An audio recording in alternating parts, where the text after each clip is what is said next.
Right. Now,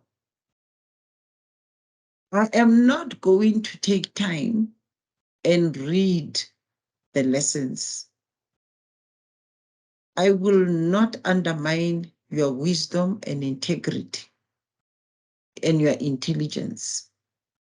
Here are the instructions for lesson 1 of EMA 1501. There are the instructions, right? The most important thing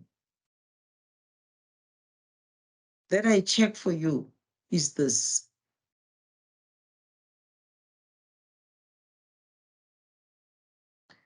The lesson template, lesson plan template. You need to write your student name and number, the grade and the date you're going to teach, the content for that day. What is the content? What are you teaching on that particular day? The subject, which is your EMA 1501. What type of lesson are you going to conduct?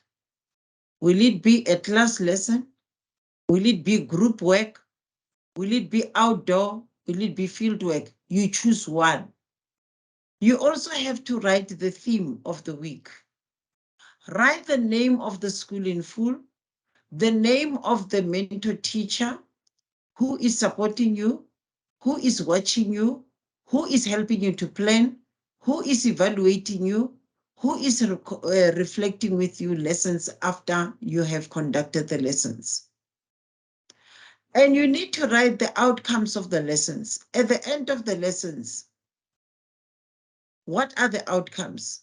Your learners will be able to do 1, 2, 3, 4, or X, Y, Z. You explain what the purpose was and what you want your students to be doing after you have presented the lesson. Okay? You also need to write concepts and new knowledge of the lesson. You also have to provide differentiation. Differentiation means you have different learners who are in your class, and these learners have got different learning, I'm explaining again, learning abilities. Their learning styles are different. The way they comprehend is different. The way they hear you and understand you, it's different. So you need to write here for the students, or I'm sorry, not students, learners who take long to understand how on which activities have you prepared for them.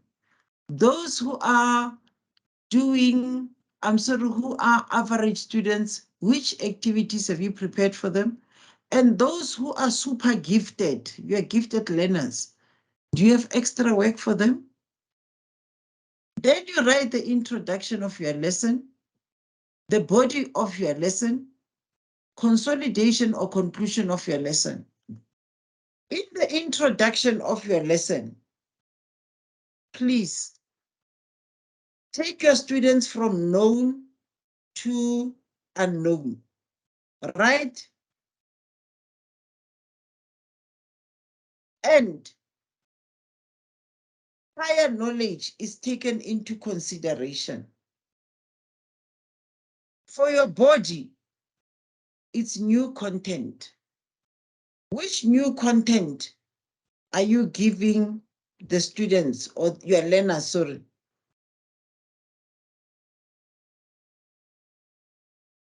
What is the new information that you are giving your students? The body of the lesson, that's what it says, consolidation.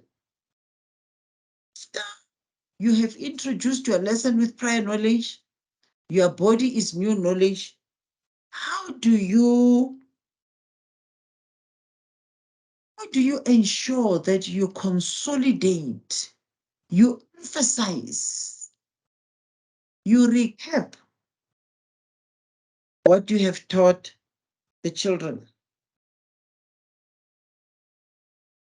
It might be in a form of a song.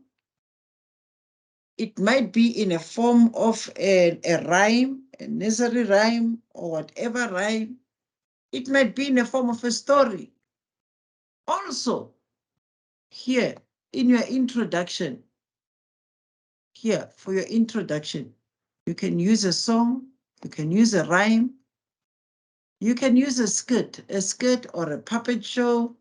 You can act out something. Yeah, be creative. I'm not going to spend a lot of time going through the lesson plan template because I did it in portfolio 50. You need here to explain, please.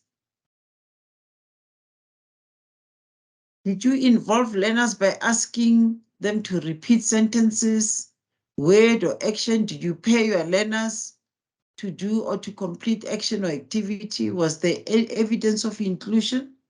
By now, my beloved students, you understand what inclusion is. We include all our students, those who live with disabilities, those who don't learn fast, those who are slow, those who are super fast and super intelligent. And the type of assessment you need to tick every box, tick every box.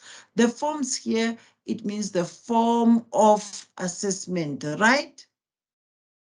The strategies we used or the method you used, the methods that you used, the assessment instruments that you used. Reflection is also important, right? Where you and your mentor teacher reflect. You reflect on how the lesson went. Was it a good lesson? Mostly you'll say yes. But is there anything that you need to change? Is there anything you need to improve on? The resources you used, what type of resources did you use? RDF gives you an example of the resources. Print, nature, technology, human resources, you mentioned them all. Mentor evaluation form, this must be completed by your mentor. I emphasize that again, okay? Name and number of you student number, your grade, the date, the content area, the subject, type of lesson, class, what was it, a classroom or a group or an outdoor or a field work, the theme, the name of the school, the name of the teacher. And here, which is important, is did you as the mentor did your mentor assist you to plan the lesson? Don't just say yes, explain how the mentor explained. The mentor needs to explain how he or she supported our student. Did the student provide the completed lesson plan to you before the start of a class? Please, students, complete your lesson plan. Plan your lesson in full before you go to the class and attempt to answer. I'm sorry, to teach the lesson. The outcomes, I went at length to explain that this is divided into two sections. Outcomes, where the outcomes are achieved. If the answer is yes, we also need comments. You see, yes here, and then comments there. Once it's done, they need to also tick. Not yet achieved, almost achieved, achieved excellent. Every section has got a yes and no section and the comments. Yes and no section and comments, and you tick also, right? Lesson presentation, also, you have two sections. Was the introduction relevant? Yes or no, and comments, and also achieved, not yet achieved, average, excellent. you do that with all these. Go back to my video on Portfolio 50 to understand this. I did that in detail, right? How every template should be completed. Look at the forms of assessment, right? Did the teacher manage to get all the learners to participate? Not only that, let's start from the first, from the top. Participation, there. You need to tick. And also, in participation, when you tick participation, highlight which one. Was it in answering questions? Was it in reading activities? Was it in dialogue? Was it in role play? Okay, written work. Was it in writing exercises, an essay, making models, drawings, paintings? Demonstrations. Was it a physical demonstration, performing actions, experiments, models? Was it a collage, artwork, or constructions? You need to tick and highlight. Once you have done that, you also need to have this field. Did the teacher manage to get all the learners to participate? If yes or if no, also write here what happened, right? Were the slow learners also encouraged, yes or no, and also explain, right? Were the demonstrations clear, yes or no, explain. Were the resources appropriate, yes or no, and explain, right? Strategies or methods. Which methods did you use? Was it questioning or listening? Maybe you used all of them. You can tick, or you just one. You can tick, but you don't say you didn't use any. Then teaching and learning did not take place in that class. I'm sorry. Regarding the strategy, was the strategy more suitable? Yes or no, and comment, please. Were the learners actively involved? Comment also, right? Assessment checklist. I'm sorry, the assessment instrument. Which ones did you use? A checklist, assessment, analytical, rubric, holistic rubric, and other. If it's other, write which one is other.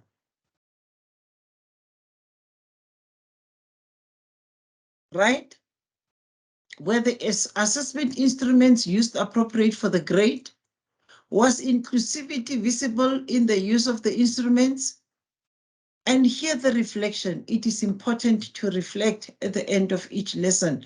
That is why you have the school-based or classroom-based mentor to watch you. Firstly, to help you to prepare the lesson, to plan the lesson, and then to watch you present the lesson.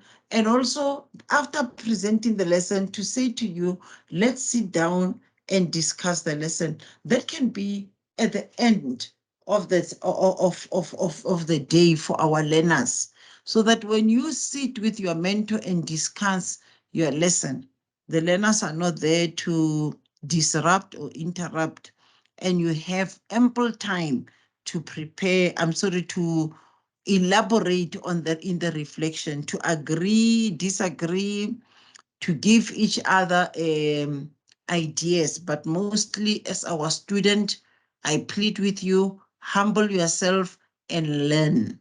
That is why you were given a mentor in a school. Learn from them. Don't be obstinate, okay? Resources. Going to the next one of resources. I've explained were the resources suitable for the lesson, yes or no, comments, and also tick one of the 4 boxes. You do it with all of them. I elaborately explained in that lesson, in Portfolio 50. Now the lesson plan, okay? This is the lesson which you were given of position in space. There is the template which you need to fill in, lesson plan template, and then the mentor evaluation form, right? must be completed, okay?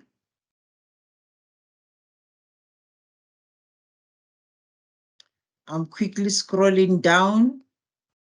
There you have an online lesson for grade 2s, which is lesson 3. Online lesson, there it is clear, right? There you plan it. You can use this plan.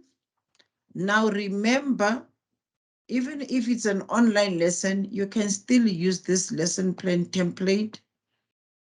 The platform you are going to use, choose the platform, the introduction, the body, the consolidation.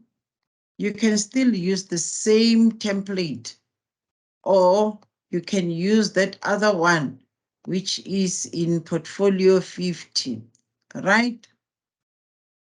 Now, the mentor teacher, let me go back and share this with you, right? For the online lesson. Dear student, you need to teach the lesson online. You will need to log into Google and create a Google Classroom.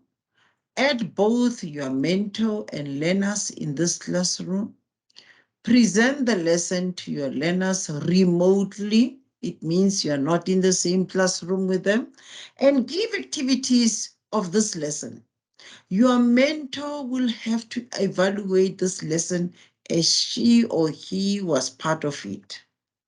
You would then take snapshots of the lesson and also create a link which you will write down in your lesson plan. That's what you do, my beloved students. Okay? I would like to change here. Yeah. Thank you. Now, here.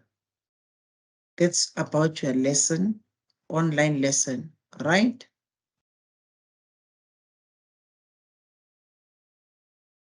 I'm scrolling fast here because it's what I did in assignment 50. Remember, this is a continuous flow. We started with 1, 2, 15. Now we are at 51. And the information is still the same, okay? The information is still the same. Now here for RDF, please ensure that here you are given examples. They say here, choosing or designing resources. They're talking of 7 resources. They say, list and describe 7 principles for developing resources. You describe, you paste a photograph. It's 2 things you're doing. Describe, paste an image of that resource, not necessarily a photograph. Describe, paste an image. You do 2 things all the way. Describe, put an image. Describe, put an image 7 times. That's what you are going to do. No shortcuts, please. No shortcuts. Right? Then, external rubric. This external rubric, it's marked by your mentor teacher, your school-based mentor. There are the questions. The total is 14. Your mentor teacher will give you a mark out of 14 and comment whether you did well or not. May I appeal to your mentors that they should not write good, poor, average, but comment in a way of giving you constructive feedback, informed feedback, not a one-word feedback. They should elaborate on how you need to improve or how good you were. Please. Here now it's another online lesson for IFP 3701.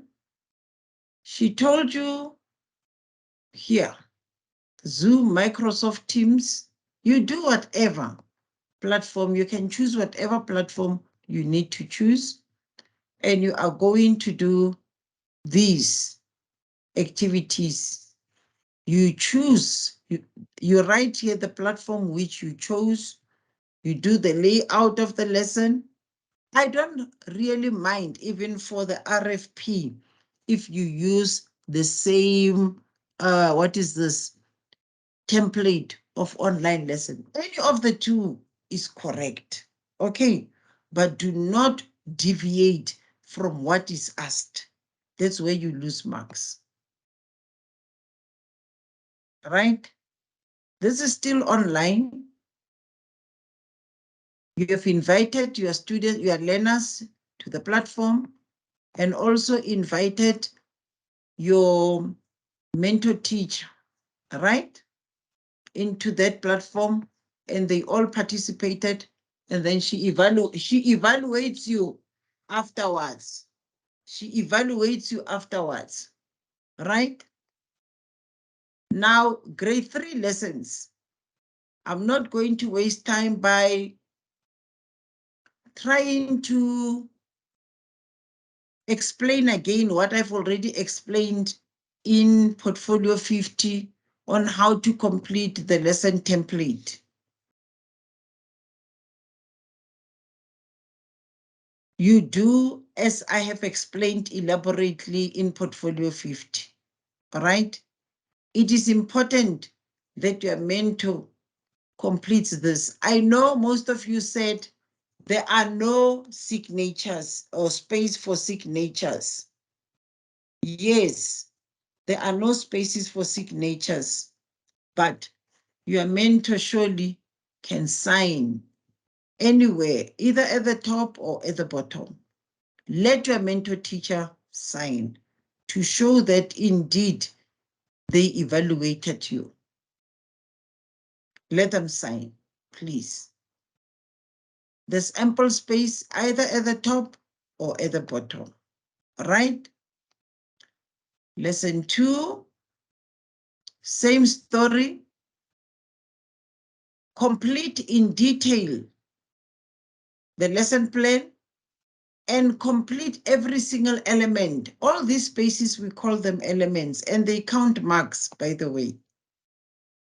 So sometimes you say to yourself, but I did everything during my teaching practice and in my workbook. Every single thing which you don't fill in, you lose marks. It's an exam, my dear students. Complete every single one of them, of these elements or spaces. Fill them in, please. There, another lesson. Complete this. Resources. If you take resources from somewhere, please state your references where you found the resources. I cannot overemphasize your mentor teacher must complete this and sign at the top or at the bottom. And all the elements, all the spaces must be filled, right?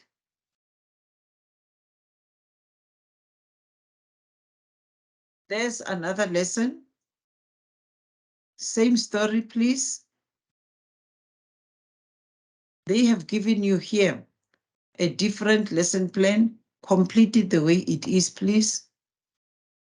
There, complete it the way it is. This is how it is wanted. RDF 2601. There. Use this template for grade 3 to complete this. There, you've got the different resources, teaching lesson, the resource, the methods, and the skills which are learned. Complete all these. No one word. Write in full. Procedures of the lesson, introduction, teacher activity, learners activities, add them. Stage 2, same thing. Expanded opportunities, right? Learning support opportunities. What measures are in place if a learner has barriers to learning? How will you adapt the methods or strategies for the 4 learners? How will you integrate the resources to support the learners' learning? Enrichment opportunities. What measures are in place for the gifted learners? How will you adapt the method strategies for the learners? How will you integrate the resources as an enriched opportunity? Dear students, please, you are being trained to be a super excellent teacher. Be creative and don't feel this as one words. You support those learners in the classroom. Don't give them names, derogatory names. Spend time with them, those special learners. Take time to teach them. You are there as a teacher to lead and guide them and support them and make them want to come to school. Don't turn them into a laughingstock. There is your self-reflection. Here you need to conduct what we call an introspection. This section can only be completed after reflection with a mentor or supervisor. Write a narrative essay reflecting on whether or not your selection of the resources enhanced your lesson. Critically reflect on the learning opportunity created through the resources. Right? You are assessing the lesson according to the resources that you used and provide evidence that the learners were able to achieve the stated outcomes by means of using the resources. And here you list the strengths and weaknesses of the resources used. Indicate how you could improve on the resources that you have selected. Resources, you need to attach examples, copies, photographs, drawings of all the learning and teaching support materials that you have used during the lesson. I've noted some of you cut the DBE books into pieces. If you cut them, what are your students, your learners going to use in class? Let's think of our learners' future. If you take one DBE book and then you start to cut it into pieces and paste the pictures here, what's going to happen to the poor learner who needs that book next year or next term when you are not there? What's going to happen?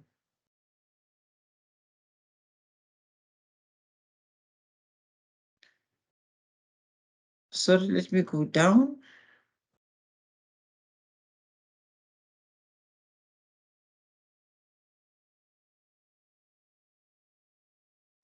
Right. That's your IFP lesson. Now here comes your case studies.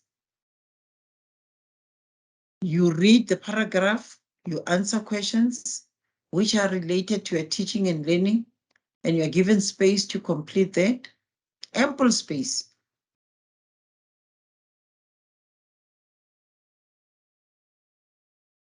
Here is yet another case study. You do likewise, please. Remember case studies you do away from school during your 5th week. You don't need a teacher to evaluate this. We will evaluate it, the case studies. There. Complete every single space. Fill every single space. No one-word answers, please.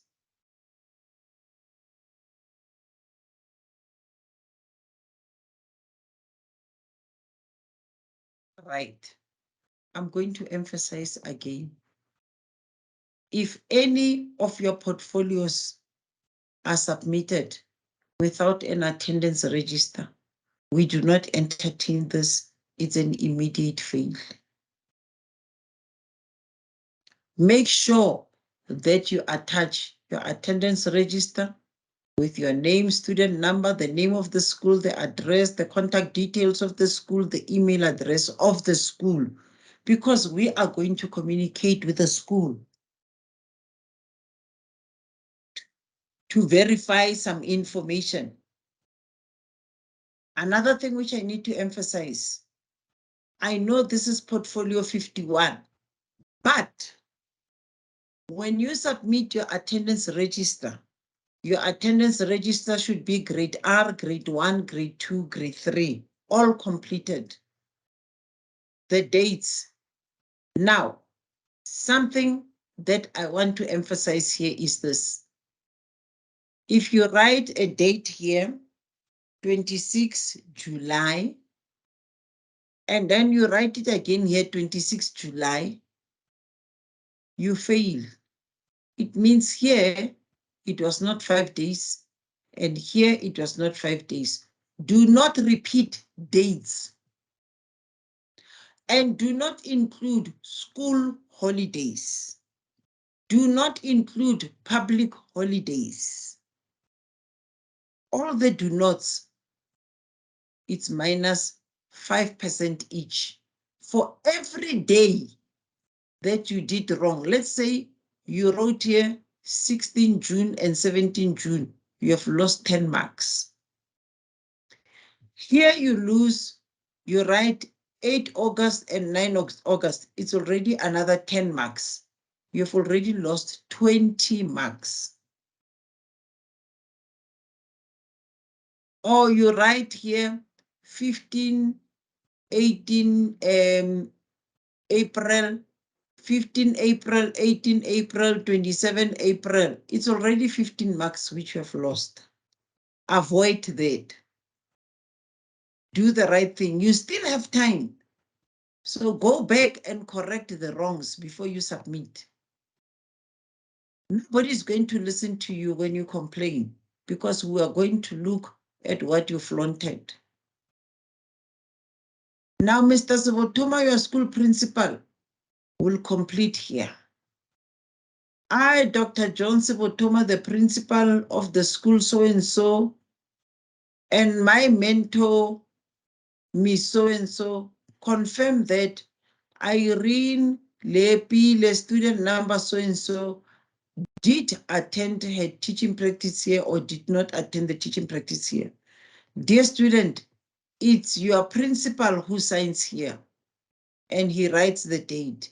It's your principal who puts the school stamp, not you, right? And here, supervision, UNISA supervisor evaluation form. I wrote here in big letters, right?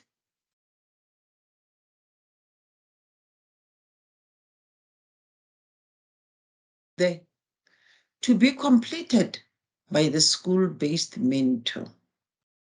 Now, if you are one of the fortunate who was visited by an external supervisor, it is fine. You can edit there. But if an external supervisor from the teaching practice office did not come to visit you, it is your school-based mentor who should complete this, right? And once you have done all the above,